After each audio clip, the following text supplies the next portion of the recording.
Oi, seus lindos! Aqui é o professor Murilo Antônio, professor de redação. Seja bem-vindo ao meu canal. E no vídeo de hoje falaremos sobre a redação na Unievangélica. Quais são as características dessa prova? Quais são as singularidades que o edital nos traz? Então, vem comigo!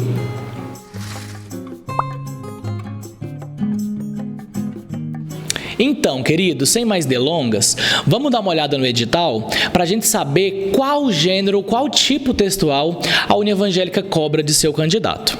Vou colocar aí na tela para vocês. O último edital prescreve o seguinte: a prova de redação tem o objetivo de avaliar sua competência na escrita sobre determinado tema, considerando o tipo ou o gênero textual proposto.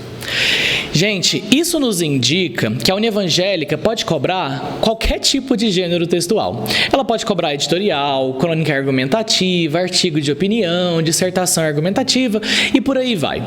Contudo, e deu uma ênfase aí nesse contudo, com base nas provas anteriores, a gente sabe que a Unievangélica não é tão ousada assim como ela nos dá a entender no edital. Por quê? Porque nos últimos anos só caiu 2 gêneros, o artigo de opinião ou caiu a dissertação argumentativa. Então, por mais que você possa ser pego de surpresa, existe essa possibilidade, porque o edital dá essa abertura, eu acho muito difícil lá aparecer um gênero diferente dos gêneros que têm caído nos últimos anos, tá bom? Mas, se a gente for seguir a risco o edital, pode cair sim, tá? Qualquer gênero, qualquer tipo textual. Vamos dar uma olhada nos temas anteriores, dos anos anteriores, para a gente traçar aqui um perfil de como é esse tema e quando caiu os gêneros artigo de opinião e dissertação. Eu vou colocar aí na tela para vocês uma tabela com os gêneros cobrados e os temas, as frases temáticas. Vocês podem perceber que em 2017 eles cobraram um gênero artigo de opinião, um texto artigo de opinião, e o tema foi Entre a recusa de crescer e a juventude como estilo de vida. Galera, esse tema, ele é muito semelhante aos temas que caem em vestibulares paulistas, numa FUVEST, numa Unesp. Por quê? Esse tema, ele não é tão social, ele tem um indicativo ali mais filosófico, subjetivo, abstrato, eu diria. O corretor, ele vai avaliar a sua percepção sobre a juventude, sobre essa questão de amadurecer, de crescer, né? Esse tipo de frase temática não é tão cobrado no Enem. Na verdade, nunca é cobrado pelo Enem, tá?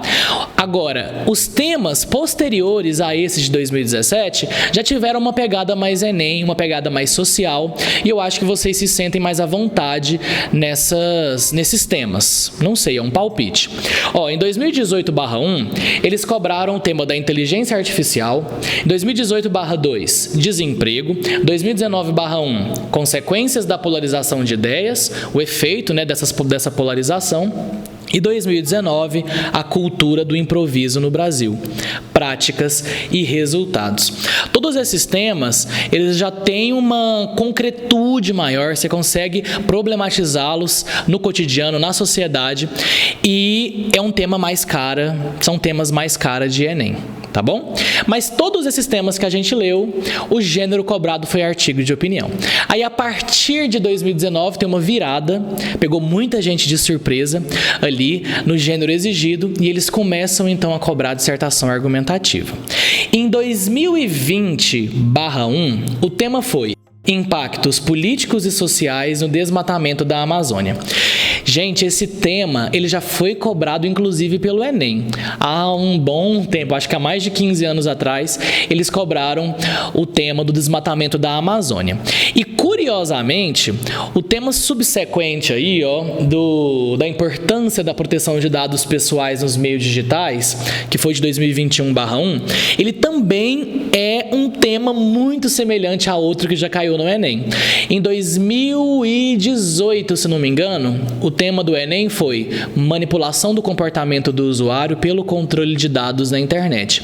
Esse tema da Unievangélica é basicamente uma reciclagem desse tema do Enem, só que aqui virou um tema mais simples, né? O que é muito bom para o candidato. Já no último vestibular deles, 2021/2, o gênero cobrado foi dissertação argumentativa de novo, que bom, né? E eles cobraram a importância da solidariedade como sentimento de amor e responsabilidade recíproca entre os membros de uma comunidade. Isso para o aluno não ficar muito confortável, eles voltaram lá naquela pegada mais subjetiva, mais de temas de vestibulares paulistas, tá bom? Então agora, a gente já pode traçar um perfil de qual gênero pode cair. Eu diria que vai ser dissertação argumentativa, já que eles ficaram um bom tempo no artigo, eu imagino que eles ficaram um bom tempo na dissertação. E, assim, o perfil do tema pode ser mais subjetivo ou mais social. Isso realmente é muito imprevisível. Tá bom? Se você tem alguma dúvida, deixe nos comentários que eu te respondo, mas vamos caminhando aqui. Outra coisa que eu queria dizer para vocês diz respeito à quantidade de linhas, tá? Gente, a Unievangélica, ela dispõe para o candidato apenas 25 linhas. Eu acho isso uma sacanagem, eu já acho 30 linhas muito pouco para desenvolver um tema, né? Mas lá, infelizmente, é assim, você terá somente 25 linhas e, detalhe, o título é obrigatório. Isso significa que, se não houver espaço para título na sua folha, você vai ter que gastar uma linha, a linha 1, para colocar esse título e começar a sua redação na linha 2, ou seja, você vai ter somente 24 linhas para desenvolver seu texto. Por favor, não esqueça do título. Sempre, quando você dá uma olhada nas propostas de redação dos anos anteriores, você sempre vê lá no comando da proposta: apresente um título para a sua redação. Isso é obrigatório, tá bom? Então não se esqueça, porque eu sei que vocês que estão acostumados a fazer redação Enem, geralmente não colocam título. Tá bom? Vamos avançar aqui. Outra coisa que eu queria falar para vocês é da grade de correção. A grade de correção da Unievangélica, ela é muito parecida com o Enem, mas também ela destoa dos critérios avaliados pelo Enem. Eu vou colocar aqui na tela de novo para vocês, ó. Vamos dar uma olhada nisso? E o que eles avaliam é o seguinte, ó. A competência 1 avalia o domínio da norma padrão da língua. Galera, esse critério é o mesmo do Enem. A competência 1 do Enem avalia língua portuguesa, a competência 1 da Unievangélica também avalia língua. Qual é a diferença? Presta atenção. No Enem, o corretor dá a nota de 40 em 40 pontos. Então, as notas possíveis que você pode tirar é 0, 40, 80, 120, 160, 200. Na Unievangélica, a variação de nota que o corretor pode dar é de meio e meio ponto. O corretor ele não está autorizado a quebrar a nota. Então, o corretor vai dar 0 nesse critério, ou meio ponto, ou 1 ponto, ou 1 ponto e meio, ou 2 pontos. Por que eu estou falando isso? Porque se você cometer poucos desvios ali na sua redação, vamos supor 2, 3 desvios, o que é muito pouco, né? Numa redação inteira, você pode tirar 1,5 nesse critério. Ou seja, você já perde 5 décimos, né, de cara, porque o corretor não está autorizado a quebrar essa nota. Então, você tem que tomar muito cuidado nos desvios gramaticais cometidos, porque como essa variação de 5 em 5 décimos é a que o corretor está autorizado a dar, a atribuir, infelizmente isso pode penalizar um pouco mais o candidato do que deveria, tá bom? Então, fique atento à morfossintaxe, releia seu texto, veja se nenhum desvio passou ali, porque isso realmente vai, às vezes, ser o divisor de águas de uma nota ali 2 ou 1,5 nesse critério, tá bom? Então, cometa o mínimo possível de desvios. A competência 2 da Unievangélica avalia a compreensão da proposta de redação e a elaboração do gênero textual solicitado. O que é isso? Se você entendeu a proposta da redação, como assim? Se você vai utilizar todas as palavras ali do tema dentro da sua redação, se você entendeu o que eles estão pedindo de você e as características de cada gênero. Por exemplo, se der a louca lá na Unievangélica evangélica e eles cobrarem artigo de opinião, esse critério vai avaliar se você consegue simular a escrita de um artigo de opinião. Então, você vai ter que colocar a primeira pessoa, máscara, muitas marcas de subjetividade, de pessoalidade, né? Às vezes uma experiência pessoal, repertórios pessoais, tudo isso compõe ali a caracterização do gênero artigo de opinião. Agora, se eles cobram uma dissertação argumentativa, você vai ter que ficar atento se a sua redação está impessoal, apresenta ali terceira pessoa, se você consegue evidenciar um projeto de texto estratégico, organizado, né? E tudo isso que caracteriza a dissertação argumentativa. Esse critério avalia essas questões. Gente, eu só queria fazer um adendo aqui em relação a essa avaliação da estrutura da redação da União Evangélica. É muito importante que você evidencie para o corretor uma autoria no plano da escrita, ou seja, que você não siga uma estrutura pronta, uma estrutura que é facilmente identificável e muito utilizada pelos alunos lá na redação da União Evangélica. Então, se você quiser tirar uma boa nota nesse critério e apresentar uma estrutura legal para o corretor, você deve se afastar daquelas estruturas prontas, daqueles esqueletinhos que vocês encontram na internet, principalmente voltados à dissertação do Enem, tá bom? Tenta empregar maior criatividade no seu texto lá na União Evangélica, assim você tem muito mais chance de alcançar a nota máxima. O critério 3, ele já vai avaliar a qualidade da sua argumentação.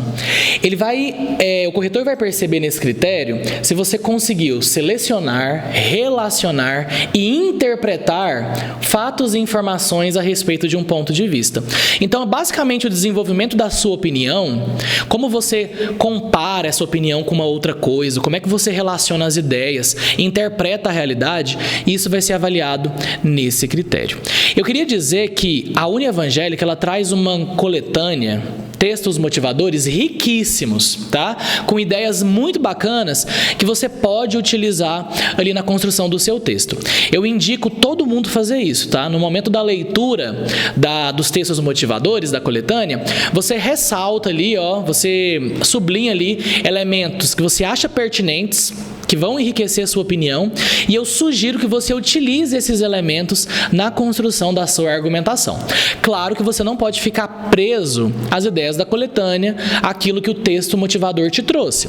Mas se você utiliza aquilo e vai além, isso mostra muito para o corretor essa questão aqui da relação, da interpretação dos fatos e informações. Então eu diria que é recomendável utilizar a coletânea lá na União Evangélica nesse sentido, mas lembra, sempre transgrida a coletânea, sempre vá além para mostrar uma autoria no seu texto.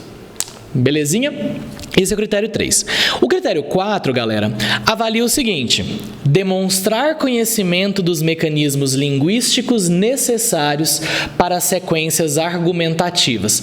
Gente, isso aqui pode soar um pouco confuso, mas é basicamente os conectivos e os articuladores que você utiliza no seu texto para dar ali uma sequência de ideias, para uma frase fazer referência a outra. Então, é basicamente o uso de conectivo, de estabelecimento de coesão textual. É isso que esse critério avalia. Eu diria que, para você sair bem nesse critério, é só se atentar para toda vez que finalizar um período, colocar algum articulador, algum conectivo, algum mecanismo de coesão logo em seguida, porque assim a sua redação vai fazer sempre esse movimento de avançar, mas retomar algo que foi dito, avançar, retomar algo que foi dito. Isso mostra uma sequencialidade de ideias e traz bastante coesão para o seu texto. Tá bom? E, por último, a competência 5, que é a mais diferentona assim, em relação ao Enem, ela avalia o seguinte: apresentar projeto de texto que demonstre domínio sobre intertextualidade, fazendo uso de repertório sociocultural articulado à proposta da prova. Galera, isso aqui é basicamente você evidenciar duas coisas: intertextualidade e projeto de texto. O que é o projeto de texto?